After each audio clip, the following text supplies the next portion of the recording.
సచివాలయాలు కానీ సచివాలయ వ్యవస్థ కానీ ప్రతి రైతుకి సబ్సిడీ కింద కానీ లేకపోతే ఇన్ సబ్సిడీ కానీ లేక బోర్లు లేదా ఇంకా టిప్పులు కానీ ఏదైతే సక్రంగా విత్తనాలతో సహా సక్రంగా అందేది జగన్మోహన్ రెడ్డి ప్రభుత్వంలోనే.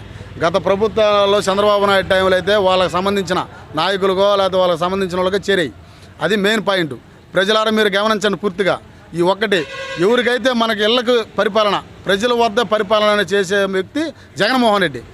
ఇదే జగన్మోహన్ రెడ్డి 2024లో ఎన్ని పార్టీలను రాని ఎంతమంది నాయకులను రాని ఎన్ని మాయమాటలని చెప్పండి, అతను ఓడించే సత్తా కానీ తొమ్మ కానీ ఏ ఒక్కడికి లేదు. అది మాలాంటి ఓటర్లు ప్రతి ఒక్కరం మేము అనుకునేది అదే, మేము చెప్పేది అదే. ప్రతి ఒక్క దగ్గరికి మేము వెళ్తున్నాం, క్యాన్వాస్కి కూడా మేము వెళ్ళి చేస్తున్నాం. నాయకులు ఇంకొకరు కాదు, మేము ఓటర్లము. మీరు గ్రహించి మీరు అవన్నీ తెలుసుకొని చేయండి. చంద్రబాబు నాయుడుకి కానీ ఓటు కానీ వేస్తే మన గొంతుకి మనమే ఊరేసుకున్నట్టు. అది ఒక్కటి